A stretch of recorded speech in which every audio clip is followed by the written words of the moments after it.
Most people die as footnotes in their own bloodline. Born, lived, forgotten. No legacy, no power.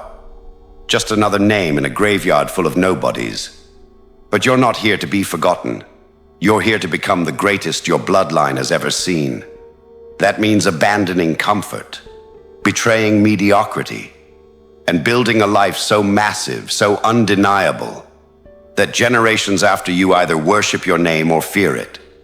This isn't about being liked. It's about being remembered. Machiavelli didn't write for the weak. He wrote for those willing to outthink, outwork, and outlast their enemies, even if those enemies share your last name. Your family gave you a name, but you're going to give it meaning. So if you're ready to stop apologizing, if you're ready to become the most dangerous and respected version of yourself, if you're ready to rise above every ghost that came before you, then keep watching. Because this isn't just a video. It's a declaration of war on everything that held your bloodline back. Let's begin. Before you rise, you must understand what you're rising from. Your bloodline is a story, mostly written by fear, failure, survival, and compromise. Most of your ancestors didn't live. They endured. They didn't dominate. They obeyed. They didn't build legacies. They settled for existence. You were born into this, a script passed down through whispers, traditions, and unspoken rules. Be humble. Don't stand out. Fit in. Play it safe. Be grateful for what you have. That script ends with you. Because if you want to become the greatest your bloodline has ever seen, the first thing you must do is burn the blueprint they gave you. Machiavelli would have laughed at this obsession with humility and passive legacy. He knew what most men will never accept. Power is seized, not inherited. And greatness is not passed down. It's taken, earned, and forged in blood, betrayal, and relentless ambition. Step 1. Study your origin. Ruthlessly. Before a general conquers, he studies the terrain. Your terrain is your family's history, not to admire it, but to dissect it. Ask yourself, where did they give up too early? Where did they choose safety over greatness? Who in your bloodline lived with unrealized potential and died with regret? Don't romanticize your roots. Interrogate them. Find the weaknesses. Find the blind loyalty. Find the emotional chains that held them back. Then swear on your life. You won't carry that into your future. Step 2. Stop seeking permission. Most people unconsciously wait for approval from their parents, their community, even their dead ancestors. But no one ever became great by asking for a blessing. Machiavelli said, "A wise prince must learn to be not good, not obedient, not the nice guy everyone praises. He must learn to be effective, strategic, cold when necessary. You will not become the greatest by being agreeable. You will rise the moment you decide, I don't need their approval. I need results. If that means disappointing your family to honor your future, so be it. If that means being misunderstood or called arrogant, good. Let their insults become your armor. Let their silence become your fuel. Step 3. Build in silence, emerge in force. Your legacy is not built in group chats or family functions. It's built in silence. While they sleep, you plan. While they talk, you move. While they waste years, you weaponize your days. You're not just working for money or comfort. You're building an empire so dominant that your surname echoes in future generations' mouths with awe. When you rise, don't explain it. Don't ask for congratulations. Make them wonder how you did it. Make them whisper your name with envy and disbelief. You are not a branch of the tree. You are the lightning that burns the old one down and plants something terrifying in its place. Step 4. Make your name. Worth remembering your bloodline gave you a name. But that name is still empty. It's your job to fill it with weight. Attach greatness to it. Attach power to it. Attach fear and respect to it. Let future generations say, "He changed everything." Let your story become the new blueprint they study. Let your life become the dividing line between those who lived small and the one who broke the curse. Part 1 ends here, but your transformation has just begun. What you're building isn't for applause. It's not for social media. It's for the moment when someone in your bloodline decades from now stands up and says, "Because of him, we are no longer ordinary." That's legacy. That's power. That's the path Machiavelli would respect. Now, let's keep going. Before you become anything powerful, you must confront what's inside you. The silent slave that's been trained to obey, to wait, to submit. Most people don't even know it's there. They think they're free, but they're chained by inherited weakness, trapped in emotional loyalty to people who never dared to chase power. That inner slave tells you to play small, to be humble, to ask for permission, to fit the mold your bloodline built before you were even born. Machiavelli would call it what it is, a cage. You weren't born to repeat your father's mistakes or your mother's fears. You weren't meant to pass down poverty of ambition just because it's familiar. You were meant to reconstruct the very definition of what your family name means. That process begins with destruction, not of others, but of the lesser version of yourself that your past created. That means isolation. Not forever, just long enough to detach from the old programming. Every voice that speaks to the weaker you must be cut off. Every expectation placed on you by people too afraid to grow, gone. In that silence, the real work begins. You will start to notice that most of your family's beliefs were chains dressed as wisdom. Clichés meant to keep you small. Don't get too ambitious. Play it safe.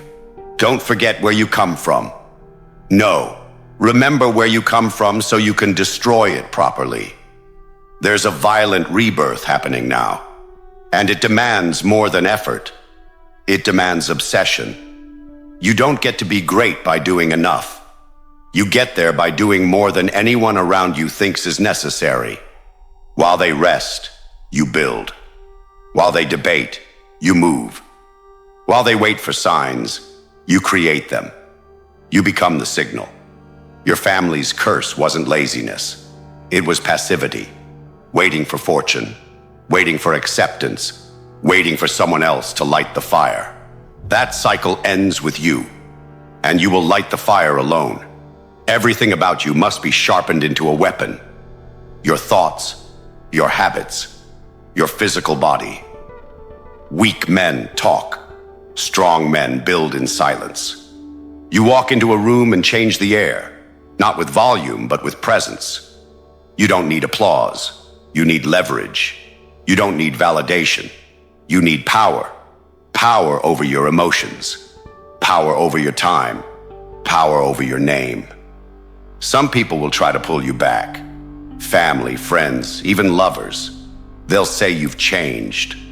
That's the point. They'll say you've lost your warmth. Good. Warmth is for people who plan on being comfortable. You're planning on becoming unforgettable. You are no longer obligated to carry anyone.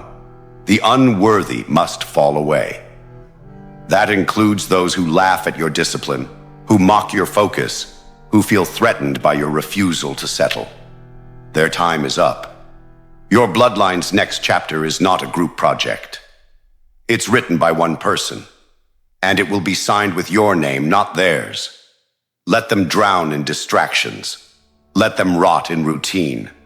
You'll become the exception, the myth, the one name they still speak generations later when they say, "That's where everything changed." You're not just a man anymore. You are a force. You are the reset. You are the reckoning for everything your family tolerated.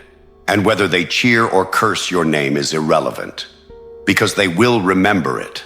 That's the only outcome that matters. Your life is now a blueprint, a dangerous one they can follow if they have the strength. But most won't. And that's fine. You're not here to inspire. You're here to dominate. The inner slave is dead. The inner ruler has taken the throne. Power is never just what you hold.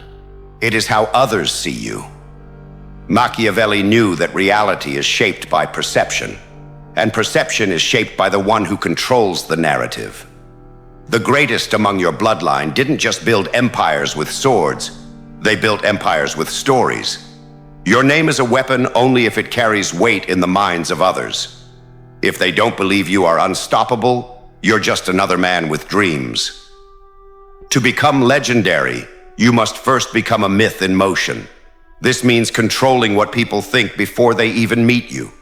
It means becoming the force they fear in whispers. It means being the shadow lurking behind every decision, the unshakable presence in every room.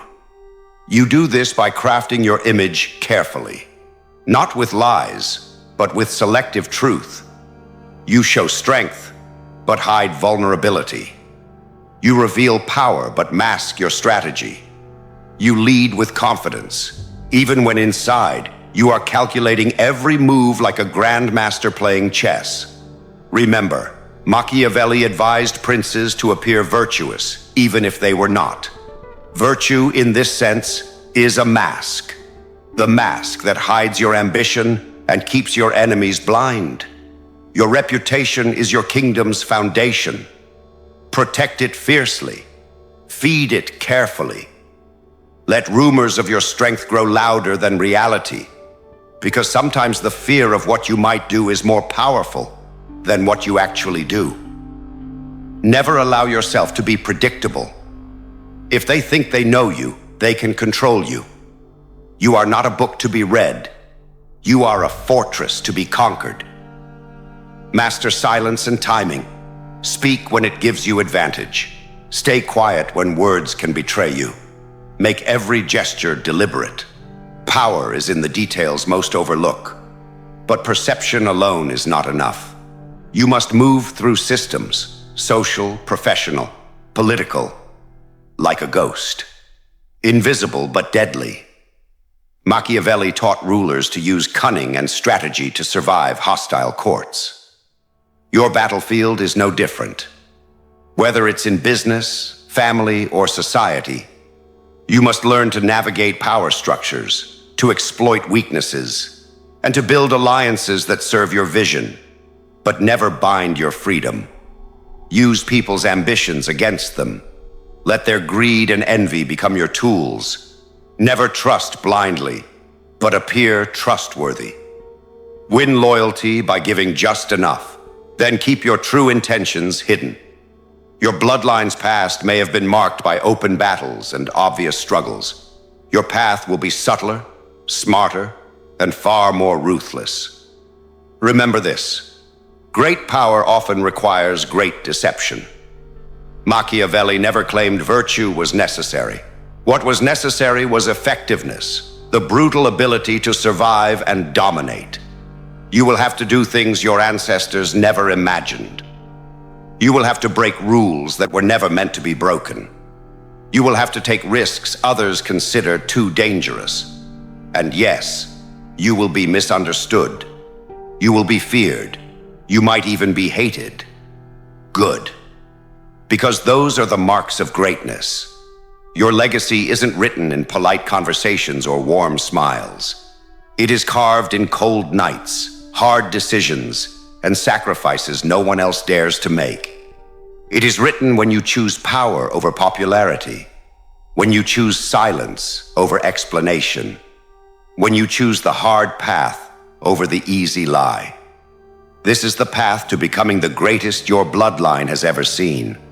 Not because it's easy, but because it's necessary.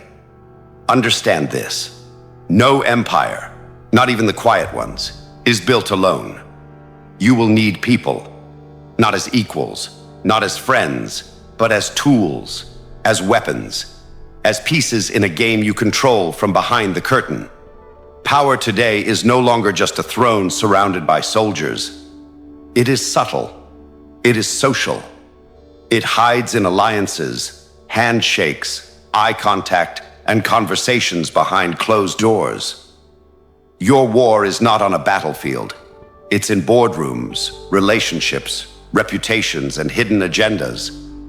And to win this war, you must master the art of ruthless connection. Most people bond through emotion.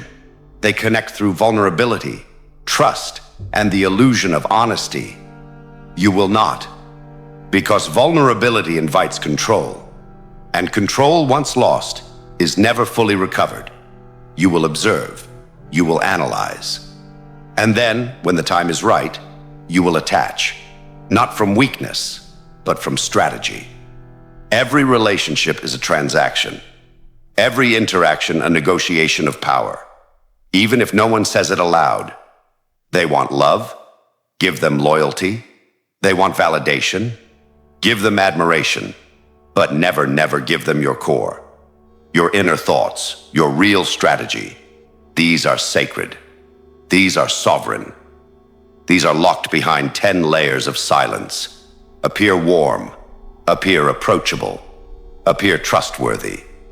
But do not be these things, not entirely.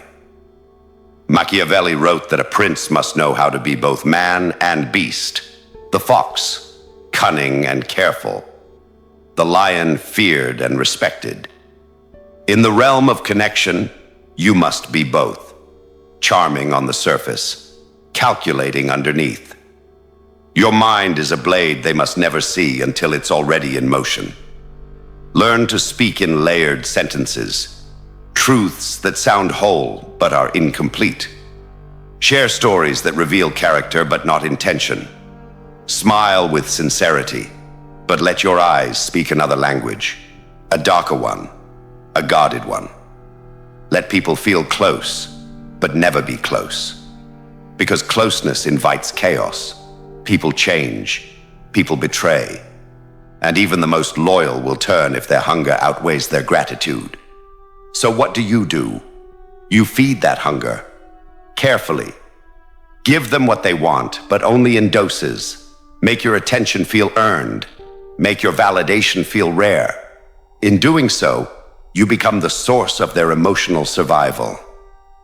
And anyone who relies on you will hesitate to cross you. This is not cruelty. This is control. Make yourself unforgettable in the minds of others, not through desperation, but through scarcity. Be the force that appears only when necessary. Be present when they need you, absent when they expect you. Let them chase. Let them wonder. Let them crave your presence like oxygen in a room that's slowly being sealed. There is immense power in being wanted, and even more in being withheld. Use their desires against them. Let their dreams tie them to you. Let their fears keep them loyal. But never forget, no matter how useful someone is, they are not irreplaceable. Keep your emotional investments as shallow as your strategic needs allow. Because when the time comes to cut ties, you must do it without hesitation. If someone threatens your position, remove them.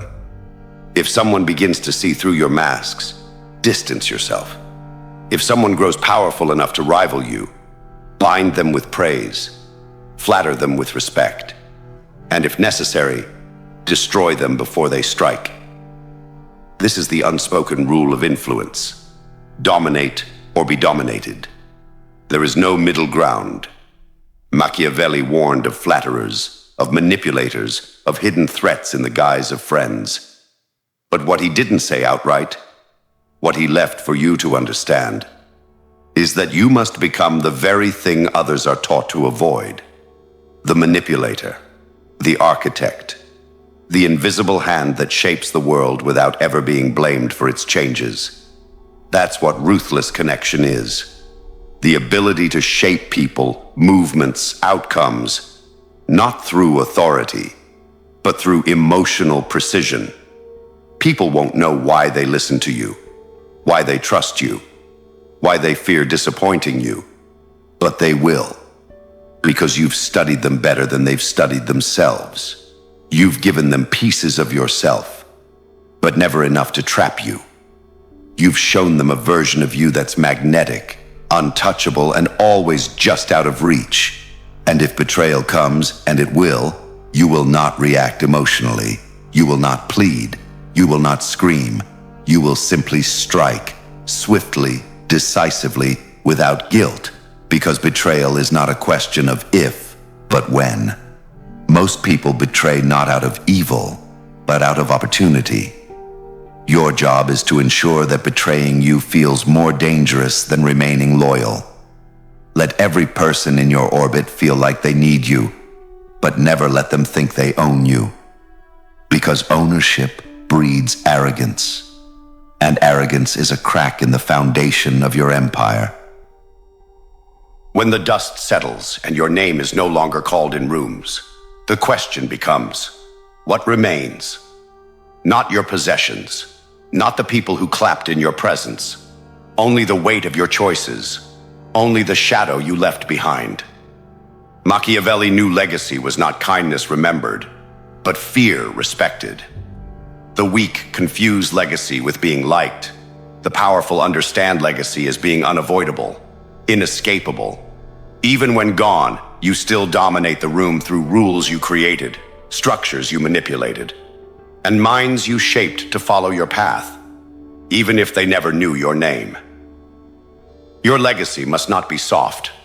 It must not be diluted by comfort, convenience, or approval.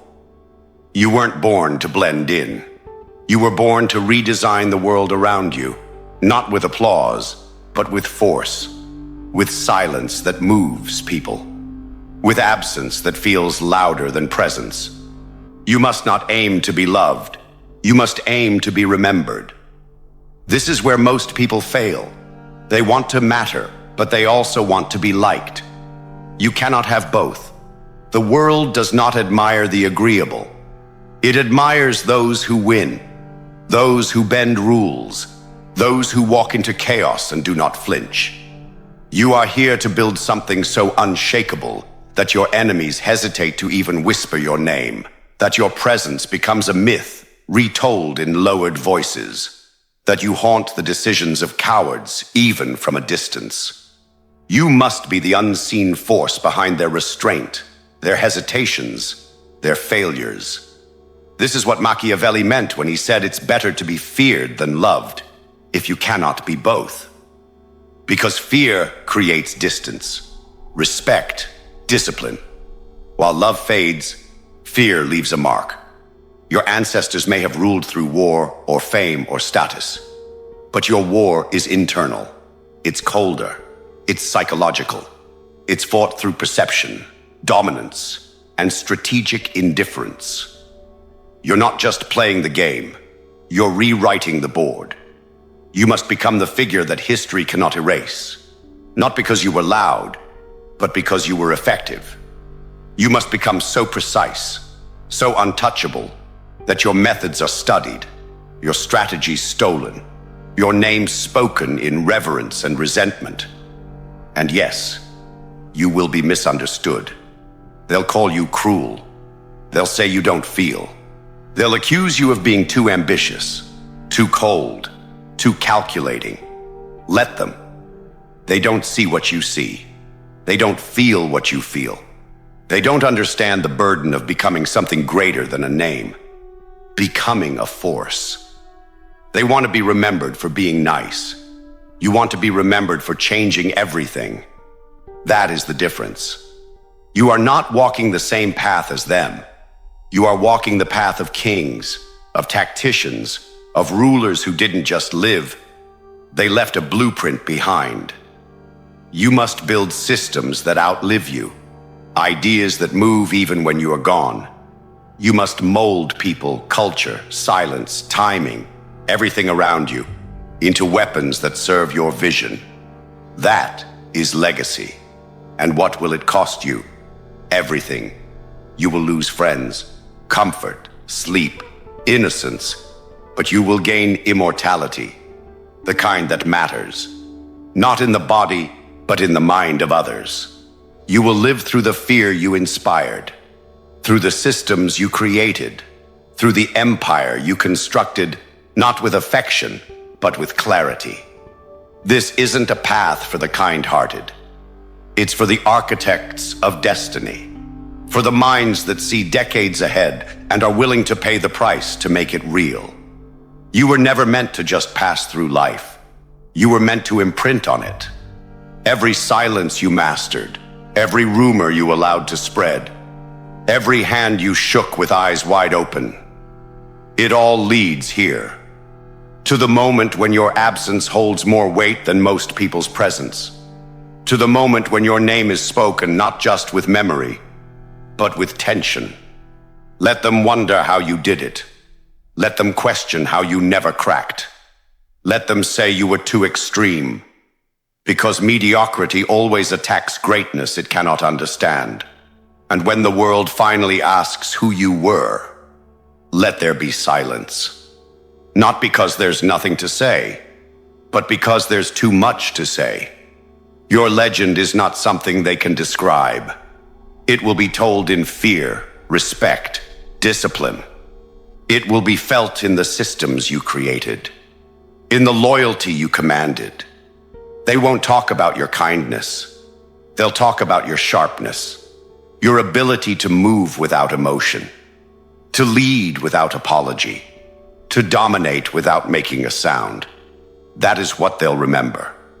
And when your name is spoken, it will not be just a name. It will be a warning, or a standard, or a signal, depending on who says it. And that is legacy. If you're ready to stop chasing approval and start building immortality, like, subscribe.